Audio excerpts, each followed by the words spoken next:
You're now listening to the Zod and Drea podcast.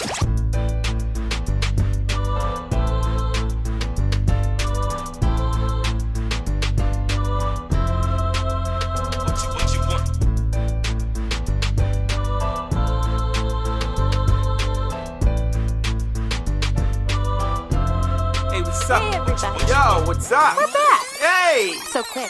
I know. So we're back once again.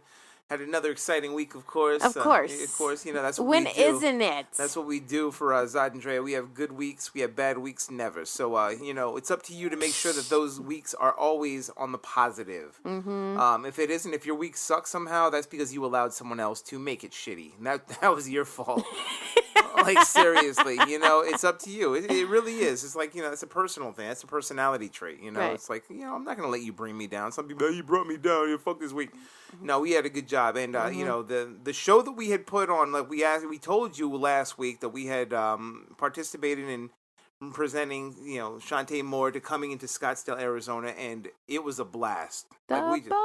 Like white party all over. I mean, I don't know if you saw our pictures, but we posted them on Zod and Drea on the Instagram Looking page. pretty classy we there. Pretty good, you know, and we just made sure everybody had a good time. Our friends, people that we invited. If you missed it, that was your fault. Like, that was your fault. Because we kept telling you guys should go. We told you. So, next First Friday, I forgot what it is. It's July something. July 7th or something like that. July 6th, 7th, something, whatever it is. But we're going to have another event. I think it's Marquil Jordan. I think he's one guy, but the top billing is Max V. He's coming back. He does a good show. He does a really good show. I'm excited to see him again. You know, it's going to be a good little jazzy show. It's going to probably be a smaller crowd than the Shantae Moore one, but we are going to have a ball. And we are hoping that everybody comes in and parties with Zod, Drea, Max V, and Marquil Jordan. So we're just going to have a blast. Anyways, now you've been warned. You've been warned, okay? You've been warned. You need to go to this next one. All right. And that's what we do as so a what couple, are we talking Zod about and Drea, today? boy. So, of course, we're going to talk about this movie that we saw called Raw. It's a French film.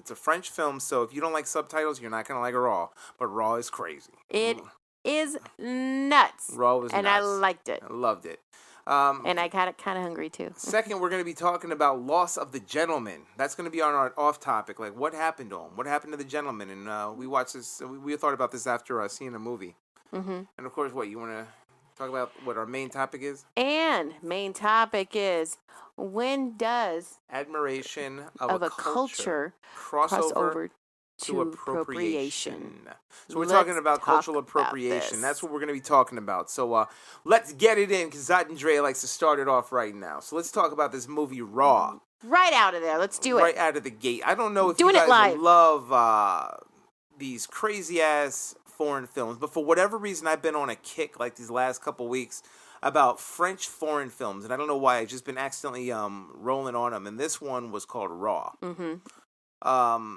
I love French films. I think the French do a really good job at portraying. The direction is just different. It's different from the American filmmakers. They look at things a little differently. It's a little bit more detailed, but it's also a little bit more creative in the way that their approach is. And Raw is... Well, didn't the French create the avant-garde movement? It is the avant-garde. So, they take that through the lens, and they really... you don't think that you can do a lot with camera lenses and things, but the way they shoot it is just different. And Raw was no different than what we're mentioning. What I really loved about this, and you can read my review on zodanddrea.com, of course, but my perception of Raw is more... I don't know where they were going with it, but as a story told, it was just one of those wild films where you sit back, you're like, okay, what's going on? It starts off based on a vegetarian family. They don't eat meat. You know, God, when the mother noticed, like, the meatball that the daughter had in her mouth that spit out was in there, it looked like mashed potatoes or something. Yeah, they're at a restaurant, and it was hidden in the mashed potatoes. And I'm like, what? Oh, man, she made a fit. Like, oh, we do not eat this. What if she's allergic? And then it made a big fit about meat. But it seems like this family also attends a veterinarian school. Yeah, they have a history. So that's what the beginning of the movie was they were preparing to take their daughter to college. And meet up with their other daughter, who is already at the school. So I think she's like a senior, she's an elder. So she's already been there. So this younger daughter is going there for the first time. And it's more like pledging into a fraternity in like the worst way. The craziest pledges, right? So we're watching it, and in my mind, I'm beginning to think like, okay, is this like a coming of age movie? You know, she's gonna have some experiences, and Well, she had some experiences. yeah. I mean, how would you like a whole vat of blood poured on you? Like that was a crazy scene from what was it, Carrie? Like almost, except the fact that all your classmates are there, or you know, while you're sleeping, all of a sudden a raid happens in your room, where they're tossing your furniture out the window, Your bed. destroying your stuff, waking you up in the worst way, and then making you force on your hands and knees to crawl underground in these places to where? A party with naked people, drugs, sex, Alcohol. alcohol. And then the next day you're in class. And all the faculty members know. Yeah, all the faculty, they're down with it. Yeah. Like, they're completely down with this crazy, seems like a daily hazing event that includes blood and paint and disgusting shit that just, I mean, it's gross. So the people who are, like, not the classmen, they're not the rookies, they're called the elders or the gods or something like that. Yeah, call me gods. I'm not calling you shit. But they're the ones who are making, you know, they're continuing on the tradition, just like much like the fraternities do over here in the United States. But the premise is that this girl's a vegetarian, and one of the rules that they had to do is try to eat like rabbit gizzards or rabbit lizards or something like that. Yeah, like, rabbit livers. That's it. And they were like, nah. She's like, I'm not doing this. I'm a vegetarian. And they're like, yo, just do it. Just do it. So she calls over her sister, who's right there, and she's an elder. She's like, yo, you know, tell them that we're vegetarians in our family. His sister's like, what are you talking about? I've been doing this shit. So she eats up a few gizzards like it's nothing. And you know, her sister's looking at her like, what the hell's wrong with you? She's like, just do it. Trust me. Just do it. You'll be all right. You know, do you want to be a pussy? Mm-hmm. So, of course, she goes ahead, drops a couple of them, thinks that she wants to get sick. That one instance of her eating meat led into a whole bunch of crap that just goes on for the rest of the movie. Like her body has this reaction. It has a physical reaction first. It has a physical reaction. And then the craving for meat doesn't stop until she finds out what it is she likes to eat. Oh my God. I can't look at sushi the same way now. First it starts off with a finger that happened to be cut off, and then... No, remember she stole the burger meat. Oh yeah, she stole the burger meat. So but the craving that what she liked. It wasn't until she ate the finger when she knew that she liked the human meat. Yeah, it was disgusting. It's a crazy movie on cannibalism, but you know. But it was shot so beautifully. But it was shot really well, and the end you'll wind up why they do what they do, and that's kind of cool that they had a little bit at the end. So if you can, go see Raw. I don't know where it's showing. You can probably find it online somewhere, but it's a nice little French film. And nice warm feeling in your belly. Yeah, see it with the family. See it with the kids. All right, now we got to find out the off topic. Please, let me ask this question. Go on, ask it. What happened to the gentleman? What happened to him? Where's the classic man? Where is the classic man? Where did he go? Where did he go? Okay, so we were watching a movie because since the sequel for The Kingsman is going to be coming out, Andrea didn't know. Drea, she didn't know what it was. So she's like, "Oh, you know, what's this Kingsman thing?" So I said, "Okay, cool. I'm going to show it to you." So we watched The Kingsman, the original Kingsman, and Colin Firth in it, and I'm a fan. She loves herself some Colin. Heart me some Colin Firth. That's her, boy. Like she would leave me. Colin, Mr. don't Darcy, do it. Mr. Darcy. Colin, it goes she's back gonna in the leave day. me for you. Oh my gosh. So Continue. Colin's in this movie, and really, I mean, just a really cool action movie. But like the one thing about the Kingsman is they praise themselves. I like what it was, what their description of a gentleman was. It's not, you know, you remember when Eggsy was asking, he's like, what do I have to dress like this? It was something on the lines of, you know, it's like not you're competing with anyone else, but you're competing with yourself. It's making yourself a better man is what a gentleman is. You know, you make yourself better than who you were. Yes. And I really like that. It's like, it's not so much the dress, but the dress does help. Knowing your shoes, knowing what matches with what handkerchief, what kind of suit, you know, tailored suit if you can. How you carry yourself, how you treat yourself, and treat others around you. And there's something about wearing that suit. You know, when you wear a suit, a really nice suit, or even, you know, you put something on, but you change. It's not your jeans or t-shirts or anything. You do transform somewhat from just a guy in the street to a gentleman. You know, you do want to stand up straight a little bit. You want to make that suit represent you in a certain way where you do open up the door a little bit more. But what did happen to the guys that don't necessarily need that suit? You know, what happened to the man who just is? Right. Because you can be in, let's say, a chef's outfit. You know, you're working the line in the back of a restaurant. You can still carry yourself as a gentleman. You know, with class. Mm-hmm. You know, class isn't something that you're born with. No. Look at Trump. Sorry, look, you can have all the money in the freaking world, and you can still be a classless jackass. Buffoon. You know, and that's been proven many times in the White House in the recent months. But we're talking about somebody who doesn't have all of that. You just are. Mm-hmm. You know, there are people that can do that. You know, even though maybe he was womanizer, I don't know, but the way he carried himself was still cool. Right. You know, there's a cool to a gentleman also. Is Prince. Oh, yeah. So what do you think is causing this loss of the gentleman then? I think the loss of the gentleman, I mean, you know, we blame a lot on social media, but I think people do wind up trying to emulate other people. There are also father figures that aren't showing kids the way that they should be. And people who are single mothers raising their children, I'm sorry, they're not going to like this, but I don't think that they can raise a gentleman. Mm-hmm. There are certain ways of a man who has to learn from another man, whether it's a mentor, a father, grandfather, uncle, whatever, older friend. It's like, this is how you treat women. Women will give the perception of how someone should treat them from their own perspective, you know, and that's not necessarily it. Knowing how a suit fits, a woman's not going to necessarily know how a suit fits. She knows how it looks on a man, and if she is a tailored designer, then yes, she will know. But a man will know, okay, this goes here, you know, your crotch fits this way here, you know, your pants should be tucked here, the pleats should be then and then, you know, your shoes should be tight. So it's like the gentleman, you know. Well, and also in the situation of, let's say, not even just attire or how to treat a woman, how to be a man in the world when you're confronted, when you, you know, are dealing with, you know, say a fight.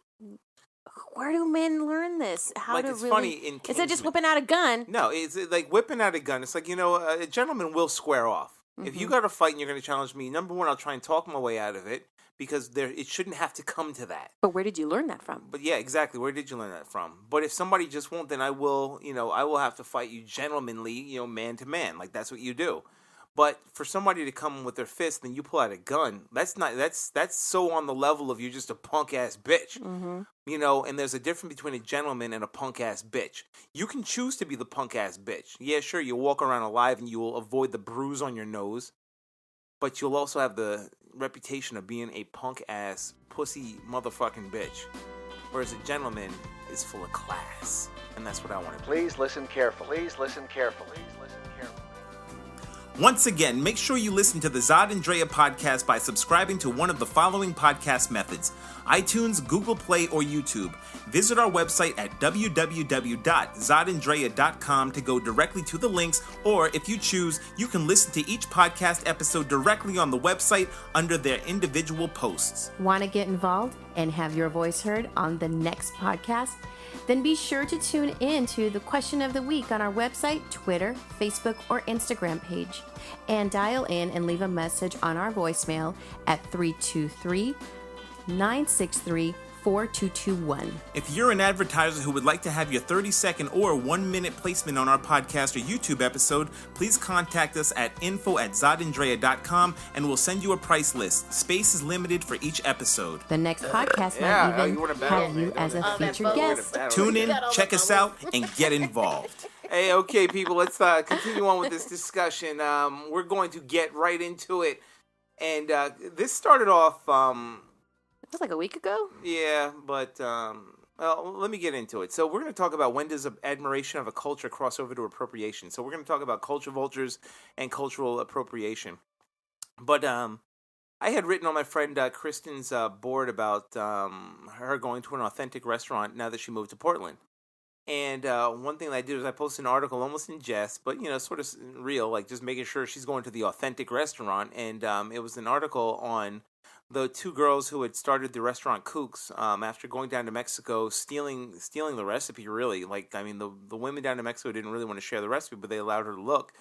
And then all of a sudden, after their vacation's over, going up to Portland and starting up a business selling burritos as if that shit is authentic. And that is cultural appropriation. It's like you are stealing something from one culture, bringing it to another place, especially in the United States, to make money off of it.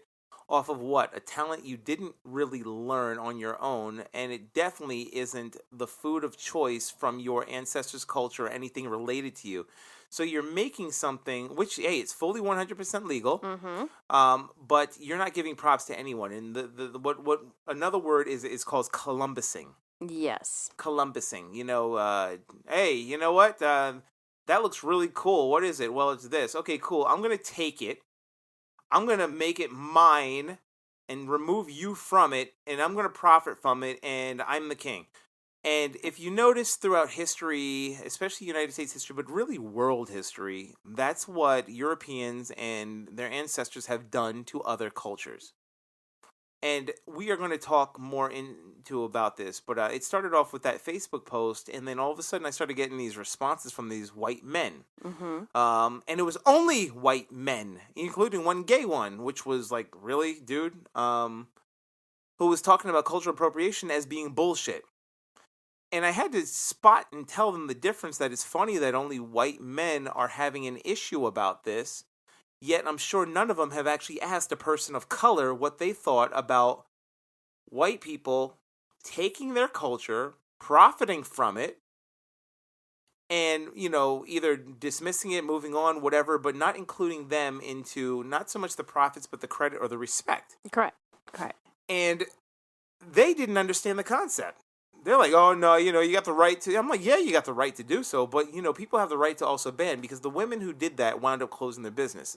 So their Kook's burrito business wound up closing. Maybe they wound up... Good. So maybe they wound up thinking, oh, you know what? This was some shit. This was some dumb shit. If so, then good. I'm glad they may have learned the lesson. A hard lesson, whatever. But learn something on your own that takes time. Immerse yourself into the culture. Immerse yourself to where you teach yourself, or someone is taught a couple of years to learn why this is important, why this is traditional, and especially why these women did not want to share you the recipe, to where you had to peek through the windows and look and see what they were doing so that you can steal their formula and take it up north. You stole their intellectual property. If you want to get into the language of money and capitalism, that is straight up intellectual property, people. So we're tired of it, is what we're trying to say. Centuries of this has been happening, and it's become norm, is what it is. No, but it's only norm to a certain factor. There's a certain faction in the country where it's like, oh, this is normal. And you have to wonder, okay, so why is it that you have to steal hip-hop and then put it into car commercials? Why do you have to steal cornrows and call them, repurpose them and call them boxer braids? If you really want to go back, why are you stealing jazz and turning it into rock and roll? No, the same, not even jazz, and actually the blues. Yeah, there we go. It's like Elvis. People don't even mind so much in that aspect, because there are still black rockers, white rockers, and a lot of the white ones will give credit to... Elvis gave credit. He was like, look, this is what I took it from the brothers. When you give credit, know that this is what it is. But when you're going to sit there, especially in this country where, you'll sit there, go down to Mexico, come up here, celebrate Cinco de Mayo, and like you said, Dia de Muerte, and then talk about build that wall. Right. It's like you're using this as a costume. You're using other people's cultures as a costume, and literally on Halloween as a costume. Right. If I see one more poncho, a sombrero, if I see one more person in blackface, trying to, cultural appropriation is something that hurts people of color. Okay, it doesn't hurt white people. Nobody tries to appropriate white people. Who do you try to take from? What part of a white culture, if it exists in America, is it that people are taking from? One point in the argument in the thread that one of the men had to you was, I'm not associating this. This is not like I'm wearing a headdress. Yeah, which is funny, because what he did was... It's like, yes, you are. He tried to separate physical costuming things with business. So to him, capitalism is awesome. It can take whatever, rape and pillage anything it wants. Pillage, because this is what you've been doing for centuries. So they don't see a problem with that. But it's like when you wind up saying, but if you put a headdress, that's offensive. Why? Because, if you are a person, I think he may have even been gay. So if I go ahead and I dress like RuPaul and I act and perceive myself as a Halloween costume as a gay person. And I'm hetero. I'm straight up hetero. But I'm like, oh, look at this is what gay guys act like. And I started putting on a dress and start pretending and whatever cultural. But I actually like do it to get money from them. Mm-hmm. So let's say I do it. I'm like, I put on Zod, the homosexual or whatever. And I put on a wig and I start doing it. It's like, wait, that dude's not even gay. But I'm making money off of the gay. Like, I'm doing it. And I'm making money. Are they going to celebrate that I am taking their culture, the gay culture, their identity, mm-hmm. and I am making money off of that, and I'm just like, I don't care about what they say. Sure, that's my right to do, but why in the hell would I do that? Like, mm-hmm. it takes a certain mind to think that that's even okay. Right. Like, I mean, that's why you don't see Mexican people running sushi spots. It's like, oh, this is pure Japanese, and look at the decor. Look at this. Like, I went on vacation with my man, Yokomama, and Yokomama, he showed me this, and it was so dope that I came mm-hmm. home, and now I learned how to make shrimp fried rice off the internet, and now it's pure, just Japanese. Like, right. Shut up. No, it isn't. Right. No, it isn't. That's cultural appropriation. It's like, it's so funny that it took Miley Cyrus to make white people realize, wow, this twerking shit is awesome. We're going to now appropriate it and mm-hmm. run classes based on twerking at the gym. At the gym. The gym that I spend $200 a month on, I'm going to learn how to twerk. Oh, and be on a pole. And be on a pole, and I'm going to twerk on it. Look at me. Oh, my ass is so big now. I'm so fucking awesome. Mm-hmm. And it's like, you know what? Back in the 90s, early 90s, when I'm in college, guess what girls were doing at the parties? Oh, that's right. They were twerking. And guess what it was called? Twerking. Black people have been twerking forever. Not just since 20-something years before Miley Cyrus, but way before that. Like in Africa, it's a dance to shake your butt. I mean, even African cultures, you might see some Spanish, like maybe some flamenco people shaking. It's based on something, but now it's cool. Right. When the right white person does it, now it's cool. Right. Before it sucked. I mean, God, who else can remember when big butts were terrible? Right. I remember watching Iris Chacon. For you guys who have ever watched like Telemundo or any of the Spanish channels, like in the late 70s, early 90s, she had the freaking figure. She had the booty. She had everything. And I remember it came one time I was watching the show at a friend's house, and she was a white girl, and I just happened to click on the TV, and I was like, I'm used to watching Iris Chacon. She's half naked in a thong dancing her ass off, and I remember her family was like, this is nudity, this is bad, turn this off. Now, fast forward, it's like, okay, you got Miley Cyrus doing this right there on national television, and now there's no problem at all. You got white girls on Instagram sitting there, working out until their asses look like they're Latino or black, and it's like injecting stuff in their butts. Like, what are you doing? It's like what happened to just being white? What happened to just having? I mean, look at what Kylie, whatever the fuck her name is, Kylie Jenner, mm-hmm. looked like 5 years ago versus what she looks like now. Completely different person. Completely different. She had no lips. Her nose was all slim. Like, nothing. Now it's like, oh, I want to look quote-unquote ethnic. It's like, that's appropriation. Dolezal. Rachel Dolezal. Mm-hmm. Like, she's like, no, I'm black. Motherfucker, you're white. What are you talking? Like, you are literally white. Perm. With a bad perm. Putting on a perm does not make you black. Mm-hmm. She's beyond cultural appropriation. She's, like, lost in her brain. There are people who wind up borrowing other people's cultures and identities. That's not cool. Mm-hmm. Okay, that's not something that's cool. Whether it's in food or restaurant, or you're trying to, immersing yourself into something is one thing. Like people who, let's say, yoga. Mm-hmm. You learn to take yoga or like karate or something, martial arts. Right. People who actually take martial arts, if you ever watch what they do, it's not appropriation. They literally talk about, this is what this is what this is what it means. You have to work out to do this. This is what the punching means, and you got to respect the dojo.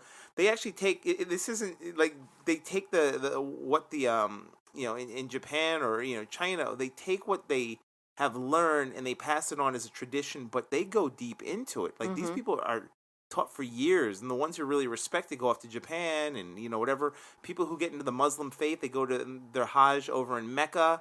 There are people who take it seriously. People who teach yoga, they want to visit India. You're like, oh, this is where, this is real. But then you'll get like some white guy with dreads who has no interest in Jamaica, has no interest in Rastafari, has no interest in any of that. He's just like, oh, look at my hair, it's real cool. It's like, dude, you're what are you trying to be? And then exactly, why is this confusion, right? And another example is Días de Muertos, right? So with Días de Muertos, del Muertos, sorry, I got my Day of the Dead. Yeah, for Day of the Dead, it is a tradition in Mexico, and it is the day after. It's like November 1st and 2nd, right? And it is to honor those that have passed away. So there's altar builds at the cemeteries. People bring in maybe that loved one's favorite food. They play music, like they're there to pay homage to the dead, right? And then this is why the painting of the face and the skulls is to give homage to the fact that no matter what, we're all the same underneath. We will all be skull and bones one day, right? Well, all of a sudden, what happens, right? You got Hardy, right? What the hell was this guy's name? Ed Hardy?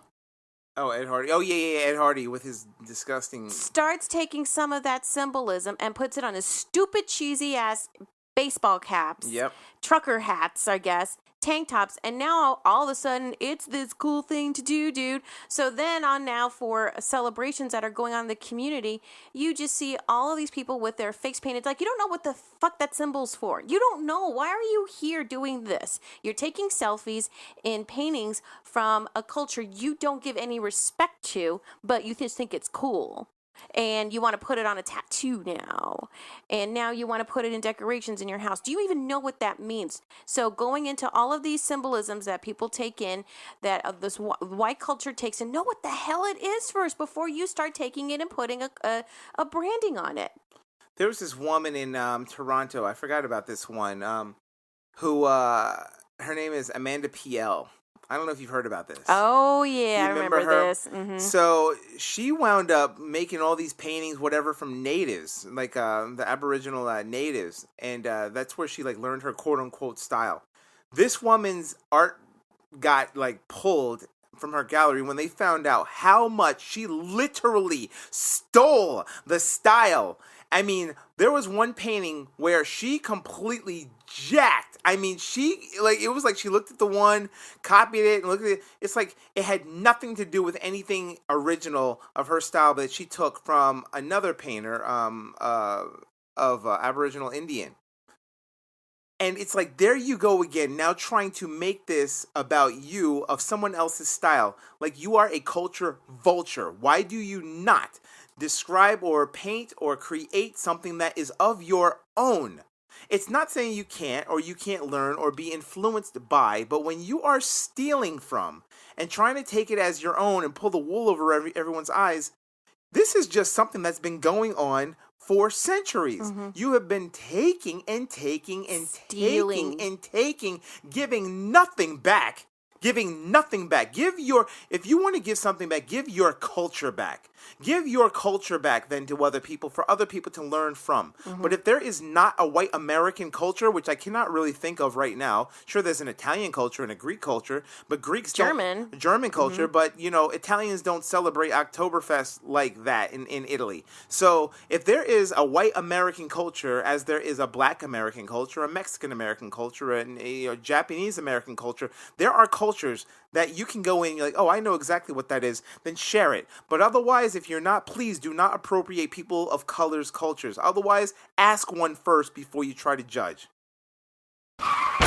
As you can see, I'm a little heated about that. I mean, that one winds up really... Yeah, that just kills me. It's like, the only ones that you ever see, and I swear on everything, look at the comment section of every single cultural appropriation. The people who will be standing up for it or who stand up for the cultural appropriation are white people. Mm-hmm. The ones against it are people of color. Right. It almost happens every time, especially black people. We're like, look, stop stealing. Stop it. So... listen to the people of color when it comes to race. Mm-hmm. We know a little bit more than you will. Right. And you hate to hear it, but it's true. Sorry, go ahead. Well, no, that's all that we're asking. No, it's like, look, for centuries this has gone on. So now learn that this was not the best way to go about in making this this country great, because it's got to stop. So just stop. That's all we're asking. Just stop and ask some questions and learn. Check us out at www.zodandrea.com for more. Bye.